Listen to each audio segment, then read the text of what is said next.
Roger, Yellow Squirrel, up almost in full color, will be doing a 24-hour stream as well, going from Saturday, November 3rd to no November 2nd to Sunday, November 3rd. All right, so he's doing that.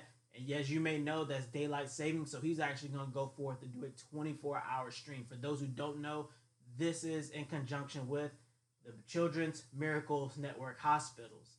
All right, so all donations made to this stream going straight there to help out kids who are battling all sorts of diseases and illnesses, trying to just spread some blessings, y'all. So please just come forward if you can. Come to the stream. That link is in the description below. Come through, show some love, and if you can't donate, then you always could just show love just by coming to the stream and supporting the stream, reposting the stream to your Facebook, Twitter. Just help us spread the word, help us try to raise some money and try to help some kids out there.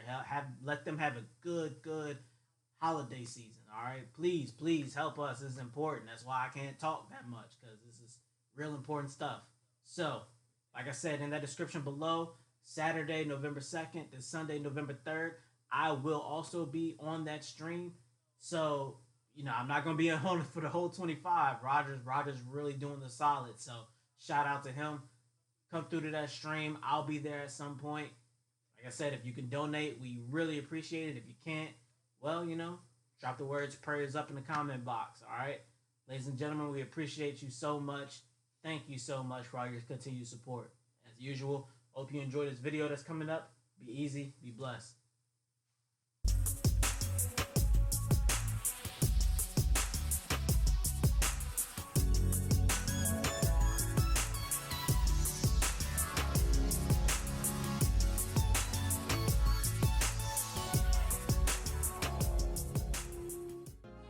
Yo, what's going on, everybody? Keith Momos in full color, and today we're talking about the Call of Duty multiplayer.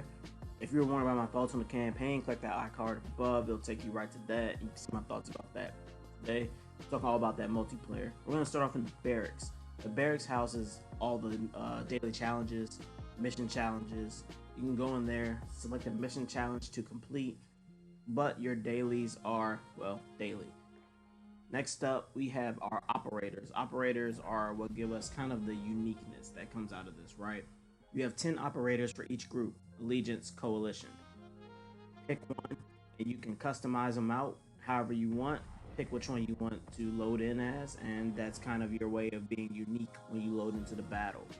All right, you have all sorts of skins that you can achieve through the challenges I just spoke about, or you can get some through special promos and the loot boxes that people hate. But nonetheless, here's where you're going to find a lot of your cosmetic things for each one of your characters that you can pick. Next up, we're going to go down into the armory. Armory is where the blueprints are. I got a few of these blueprints through pre-ordering the game, but some of these blueprints you'll also get from doing these challenges as well. So not only will you get things for your operator, but you can get actual blueprints for guns to get specialized versions of them. Next up, we have our field upgrades. These are things that you're going to get no matter what in the game. So you don't have to get enough kills or anything like that. You literally just need to pick it. You have all sorts of things from munitions to dead silence, stopping power, a trophy system. You get it, you use it. All right, and after you use it, the refresh time starts up and you'll get it again at the rate in which it charges up. Next, we got our kill streaks. I mean, that's normal COD stuff. For those who are wondering, you cannot pick 1, 2, and 3 all in the 3 category. You can only pick 1 3 kill streak, 1 4 kill streak, 1 5 kill streak. I don't know if that existed in one of the other Call of Duties, but in this one you can only pick 1 kill streak out of that kill tree. So a 3 kill streak, you can only pick 1 of them. Moving forward to our weapons, now so many, I mean, you know COD, so many weapons here, from assault rifles to snipers to shields even. With these weapons, you can only take 5 attachments on them. There's no longer a pick 10 system. What we have here for our weapons is you can take 5 attachments. Some weapons get 8, some weapons get a little less than 8 in terms of how many attachments you can put on, but 5. It's all you can pick to go on your actual weapon. All right, we got our normal perks. That's normal, lethal, tac, pretty standard stuff here when we talk about COD. Now, in terms of the gameplay, there is a mode called Realism, and I hate that mode, but it pretty much just eliminates your HUD. And with that, you can play Team Deathmatch in regular core and with just no HUD if you're really into that sort of thing. But I tell you, I hate it. But from there, I mean, you got all sorts of game modes. You got Ground War, which is great, Gunfight, Cyber Attack, Free for All. So you have a lot of game modes that we can really get into. Search and Destroy, Headquarters, Dom, you know, they got the regular game modes as well. So when we actually go into the map, right? For me personally, it took roughly like 3 or 4 games for my eyes to adjust. I did have a hard time. I don't know why, but for me personally, I just had a hard time picking people out.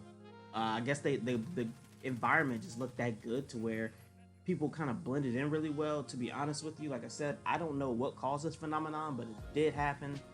So maybe for you, maybe you got better eyes than me.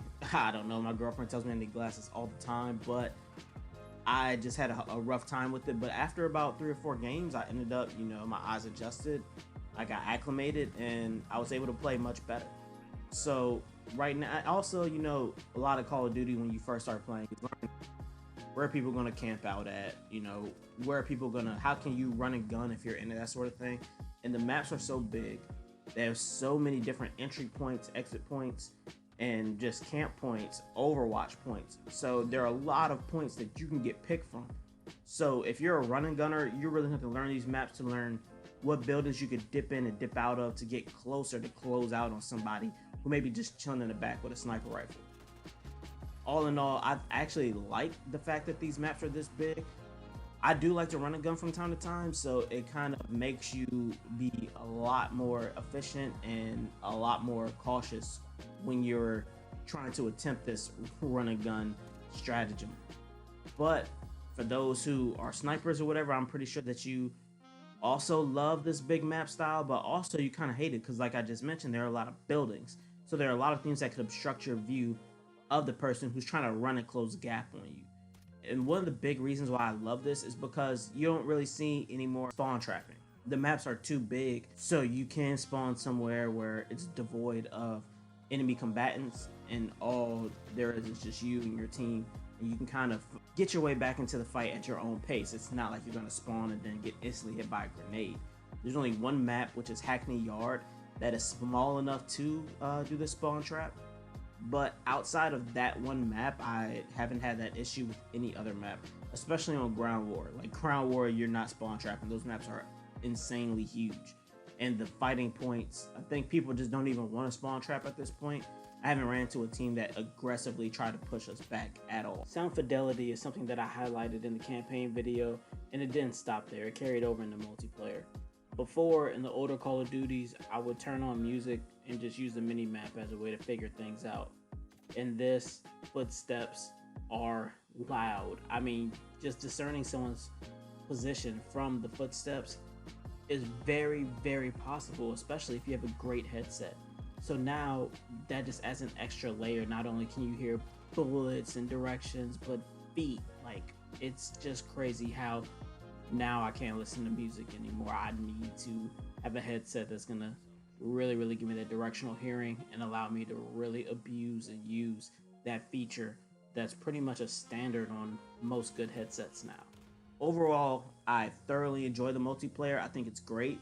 The one knock on this multiplayer that I do have is that barrack system, is that selecting of a challenge to complete. A lot of these challenges in the old Call of Duties, I mean, it was just, hey, whenever you complete them, but here they are. You select the challenge that says, I'm gonna get a Fury kill, you know, that's a 5, or I'm gonna get a quad. That, I guess that's, you know, them asking you to call your shot to see if you really got it like that. But I mean, honestly, like, I just hate the fact that, you know, I could be doing a challenge like I need to get 25 SMG kills. And let's say I get that Fury, let's say I get that quad, you know what I'm saying? It's like, oh wow, like that could have really, you know, you're not coming across that every single game. I mean, unless you're like that. But for me, I'm not getting a Fury in every single game. So for a lot of people, it's kind of one of these things where when it happens, it happens. So to kind of force people into this is dragging it out is what it's doing. And I understand it. I'm not a big fan of it. So that's my one knock about this multiplayer. Everything else I thoroughly enjoy. and I feel like I've scratched the surface with this multiplayer, and I can't wait to see what comes next. I can't wait to get my first nuke. That's pretty much what I'm going for these days. So overall, I really enjoy the multiplayer. I really enjoy this game as a whole. I think this game as a whole is a very, very great product. You know, in a time where we felt like Call of Duty was getting too commercial, just too gimmicky, and not enough care and attention was paid attention to the game, they really come through this time around and gave it that extra love and care. It gave it that extra polish and shine just to appease the fans. And this time it didn't feel like I'm just appeasing you to appease you, but this was a passion project for them, top to bottom, main, multiplayer, and the Spec Ops, which I haven't talked about because I don't want to anger the Xbox fans who don't get it for another year. But ultimately, I think top to bottom, this game is really solid. It's really awesome, and I am very happy with my purchase here. I think anyone who's a COD fan, you're really going to enjoy this. Everyone who may have fell out of COD, this will be the one to get back into for sure. Hands down, this is the one. So ladies and gentlemen, without further ado, I won't keep you any longer. This is it. By the way, if you want to see COD gameplay, I want you to come to Roger's stream. If you look down the comments, his name is Yellow Squirrel. All right, copy that into your web browser. Go there. November 2nd, 9 p.m. Me and Roger will be streaming Call of Duty. This is in association with the Children's Miracles Network Hospitals. So please come help support that cause. If you can donate, cool. But if not, just come by the stream and say what's up. Just come check us out. So all right, ladies and gentlemen, thank you so much for watching this video. And thank you beforehand for anyone who comes and checks out the stream. Help us spread some blessings, y'all. All right, ladies and gentlemen, as usual, be easy, be blessed. Peace. Good hunt, Demon Dog. That's a win. They just had to go and piss me off. Is my quad in it? Tell you my quad is it. Look at my quad. Look at that. 1, 2. Get your ass down. Oh, you want some too, old man?